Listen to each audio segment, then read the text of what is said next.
নমস্কার বন্ধুরা, কেমন আছেন সবাই? আশা করি ভালো আছেন। আজ আমি বানাবো মহারানি চিকেন। এর জন্য চিকেনটা প্রথমে ম্যারিনেট করে নেব। চিকেনের মধ্যে আমি টক দই ফেটিয়ে দিয়ে দিলাম, আর এরপরে 1 চামচ আদা বাটা, একটু রসুন বাটা,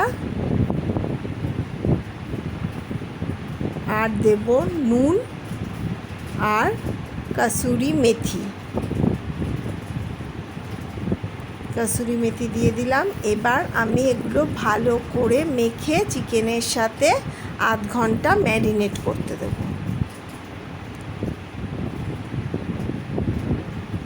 চিকেন ম্যারিনেট হয়ে গেছে। এবার আমি গ্যাসের মধ্যে চাটু বসিয়ে মশলাটা তৈরি করে নেব।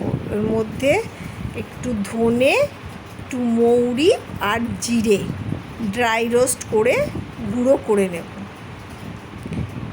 এই মহারানি চিকেনে এই মশলাটা দিলেই সুন্দর গন্ধ বের হয়। এই মশলাটা না দিলে এই চিকেনটা ঠিক মতন তৈরি হবে না। এই যে ড্রাই রোস্ট করে নিচ্ছি, খুব হালকাভাবে, বেশি ভাজবেন না, তাহলে রঙটা কালো হয়ে যাবে।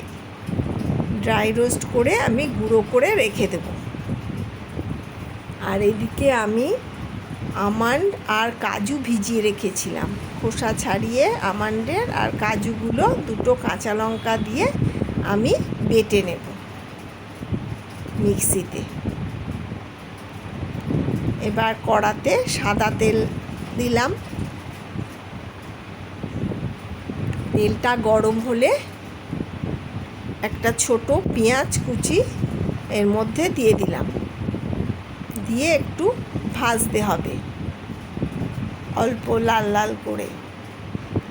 এর মধ্যে আমি 1 চামচ আদা বাটাও দিয়ে দিলাম, আর একটু রসুন বাটা 1 চামচ দিয়ে আবার ভালো করে মশলাটা ভাজা ভাজা হলে এর মধ্যে নুন দিয়ে তারপরে ম্যারিনেট করা চিকেনটাও দিয়ে দেব। চিকেনটা দিয়ে ভালো করে মশলার সাথে মিশিয়ে নিতে হবে, ভালো করে নাড়তে হবে। আমার এই রান্না যদি আপনাদের ভালো লেগে থাকে তাহলে আমার চ্যানেলটা একটু সাবস্ক্রাইব করে দেবেন। আর দিলাম 1 চামচ পেঁয়াজ বাটা, বড় চামচের 1 চামচ পেঁয়াজ বাটা দিয়ে আবার ভালো করে নাড়তে হবে। সামনেই পুজো আসছে, আপনারা এই মহারানি চিকেন বানিয়ে একদিন খেয়ে দেখবেন। ভাত, রুটি, পরোটা, পোলাও, ফ্রাইড রাইস সব দিয়েই খুব ভাল লাগে। আর আমি 1 চামচ কাশ্মীরি রেড চিলি পাউডার দিলাম রঙটার জন্য। ঝালটা তো আমি কাঁচা লঙ্কা বেটেছি, ওই কাজু আর আমন্ডের সাথে ওটা দিয়ে দেব।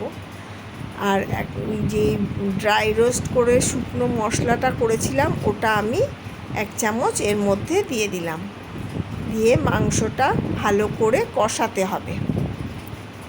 কিছুক্ষণ কষানোর পরে তেল ছেড়ে এলে আমি আমন্ড, কাজু আর কাঁচা লঙ্কার পেস্টটা এর মধ্যে দিয়ে দেব। আর মিক্সিটা ধুয়ে একটু জলও দেব, আলাদা করে কিন্তু কোনো জল দেব না এই রান্নায়। কষাতে কষাতেই এটা হয়ে যাবে।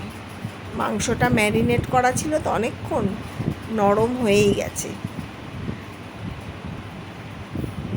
এবার ভালো করে মিশিয়ে নিয়ে কিছুক্ষণ নাড়াচাড়া করলেই আমার মহারানি চিকেন হয়ে এসছে। এবার ওই ভাজা মশলাটা আবার একটু দিয়ে দিতে হবে, আর দিলাম একটু কসুরি মেথি দিয়ে সব শেষে একটু চিলি ফ্লেক্স দিয়ে নামিয়ে নিলেই আমার মহারানি chicken ready. Pulao, fried rice, paratha, লুচির সাথে দারুণ লাগে। আপনারা অবশ্যই পুজোর মধ্যে একদিন মহারানি চিকেন করে নিজেও খাবেন, বাড়ির সবাইকে খেয়ে তাক লাগিয়ে দেবেন। আমার মহারানি চিকেন রেডি খাবার জন্য।